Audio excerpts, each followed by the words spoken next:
ಆತ್ಮೀಯರೇ, ಈ ಹೊತ್ತು ನಾವು ಹುಕ್ಕೇರಿ ತಾಲೂಕಿನ ಅಮ್ಮನಗಿ ಗ್ರಾಮದ ಹೊರವಲಯದಲ್ಲಿರುವ ಶ್ರೀ ಮಲ್ಲಿಕಾರ್ಜುನನ ಇತಿಹಾಸ ಮತ್ತು ಮಹಿಮೆಯ ಬಗ್ಗೆ ತಿಳಿಯೋಣ. ತಿಳಿಯೋದಕ್ಕಿಂತ ಮುಂಚೆ ಈ ಗ್ರಾಮಕ್ಕೆ ಅಮ್ಮನಗಿ ಹೆಸರು ಹೇಗೆ ಬಂತು ಅದರ ಬಗ್ಗೆ ತಿಳಿಯೋಣ. ಚಿಕ್ಕೋಡಿ ತಾಲೂಕಿನ ಭೋಜ್ ಶಾಸನದ ಪ್ರಕಾರ ಈ ಪ್ರದೇಶವು 8ನೇ ಶತಮಾನದಲ್ಲಿ ಕದಂಬರ ಆಳ್ವಿಕೆಗೆ ಒಳಪಟ್ಟಿತ್ತು. ಈ ಪ್ರದೇಶದಲ್ಲಿ ಜೈನರ ಪ್ರಭಾವ ಹೆಚ್ಚಾಗಿತ್ತು. ಈ ಸ್ಥಳದಲ್ಲಿ ಅಮ್ಮನಿಕಾ ಎಂಬ ಜೈನ ಸನ್ಯಾಸಿನಿ ಇದ್ದಳು.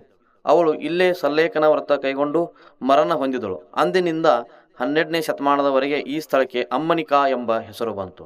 ತದನಂತರ ಕ್ರಿಸ್ತಶಕ 1272ರಿಂದ 1282ರವರೆಗೆ ಈ ಪ್ರದೇಶವನ್ನು ದೇವಗಿರಿ ಯಾದವರ ರಾಜನಾದ ಅಮ್ಮನದೇವ ಆಳುತ್ತಿದ್ದನು. ಈತನು ಜೈನ ಧರ್ಮ ಪ್ರತಿಪಾದಕನೂ ಅನುಕರಣೀಯೂ ಆಗಿದ್ದನು. ಹಾಗೆಯೇ ಬೇರೆ ಧರ್ಮಗಳ ಪೋಷಕನೂ ಆಗಿದ್ದನು. ಈತನ ಅವಧಿಯಲ್ಲಿ ಈ ಪ್ರದೇಶದ ಜನರು ಶ್ರೀಶೈಲಕ್ಕೆ ಪಾದಯಾತ್ರೆ ಮೂಲಕ ಎತ್ತಿನ ಬಂಡಿಗಳ ಮೂಲಕ ಹೋಗಿ ಬರುತ್ತಿದ್ದರು. ಕೆಲವು ಸಲ ಜನರಿಗೆ ತೊಂದರೆಯಾಗುತ್ತಿತ್ತು. ಇದನ್ನರಿತ ರಾಜ ಅಮ್ಮನದೇವನು ಭಕ್ತರ ಅನುಕೂಲಕ್ಕೆ ಶ್ರೀಶೈಲದಲ್ಲಿರುವ ಮಲ್ಲಿಕಾರ್ಜುನ ತದ್ರೂಪವೇ ಎನ್ನುವ ಹಾಗೆ ಶ್ರೀ ಮಲ್ಲಿಕಾರ್ಜುನ ದೇವಸ್ಥಾನವನ್ನು ನಿರ್ಮಾಣ ಮಾಡುತ್ತಾನೆ.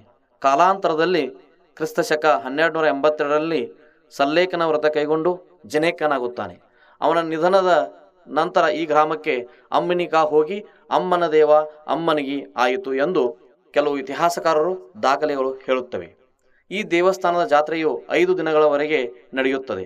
ಮಕರ ಸಂಕ್ರಮಣದಂದು ಜಾತ್ರೆ ಅತಿ ವಿಜೃಂಭಣೆಯಿಂದ ಸುತ್ತಮುತ್ತಲಿನ ಗ್ರಾಮಗಳ ಜನರು ಎತ್ತಿನ ಬಂಡಿಗಳ ಮೂಲಕ ಜಾತ್ರೆಗೆ ಬರುತ್ತಾರೆ. ಕರ್ನಾಟಕ, ಮಹಾರಾಷ್ಟ್ರ, ಗೋವಾ, ಆಂಧ್ರ ಪ್ರದೇಶ ರಾಜ್ಯದಿಂದ ಜಾತ್ರೆಗೆ ಭಕ್ತರು ಬರುತ್ತಾರೆ. ದೇವಸ್ಥಾನದ ಕುದುರೆಯು 28 ವರ್ಷಗಳ ಬದುಕಿದ ಉದಾಹರಣೆ ಇದೆ. ದೇವಸ್ಥಾನವನ್ನು ರಾಜ ಅಮ್ಮನದೇವ ಕಟ್ಟಲ್ಪಟ್ಟಿದ್ದು ಕಾಲಾಂತರಗಳಲ್ಲಿ ಅಲ್ಲಿ ಗಿಡಗಂಟೆಗಳು ಬೆಳೆದಿದ್ದವು. ಇದೇ ಸಮಯದಲ್ಲಿ ಆಂಧ್ರ ಪ್ರದೇಶದ ಶ್ರೀಶೈಲದಿಂದ 2 ವ್ಯಕ್ತಿಗಳಾದ ದೊಡ್ಡಂಬಗಿ ಸಣ್ಣಂಬಗಿ ಈ ದೇವಸ್ಥಾನಕ್ಕೆ ಬರುತ್ತಾರೆ.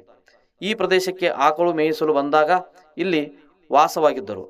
ಆಕಳು ಗುಂಪಿನಲ್ಲಿರುವ ಒಂದು ಆಕಳು ಶ್ರೀ ಮಲ್ಲಿಕಾರ್ಜುನ ಹುತ್ತಿಗೆ ಹಾಲು ಉಣಿಸುತ್ತಿತ್ತು. ತದನಂತರ ದೇವಸ್ಥಾನಕ್ಕೆ ಕಾಲಾಂತರದಲ್ಲಿ ಪ್ರಸಿದ್ಧಿ ಪಡೆಯಿತು. ಆಯಾ ರಾಜರ ದೇಸಾಯಿಗಳ ಕಾಲದಲ್ಲಿ ಜೀರ್ಣೋದ್ಧಾರ ಆಯಿತು.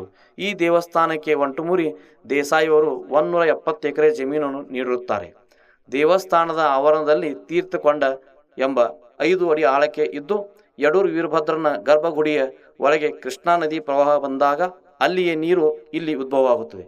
ಭೀಕರ ಬರಗಾಲ ಬಿದ್ದರೂ ಈ ತೀರ್ಥ ಹೊಂಡದಲ್ಲಿರುವ ನೀರು ಬತ್ತುವುದಿಲ್ಲ. ಈ ಜಾತ್ರೆಗೆ ವಿವಿಧ ನಾಟಕ ಕಂಪನಿಗಳು ಬರುತ್ತಿದ್ದವು. ಈ ನಾಟಕಗಳಲ್ಲಿ ಸುಧೀರ್, ಕಲ್ಪನಾ, ಗೋಡಿಗೇರಿ ಬಸವರಾಜ್, ಉಮಾಶ್ರೀ ಎಂಬ ಪ್ರಸಿದ್ಧ ನಟನಟಿಯರು ಭಾಗವಹಿಸುತ್ತಿದ್ದರು. ಧನ್ಯವಾದಗಳು.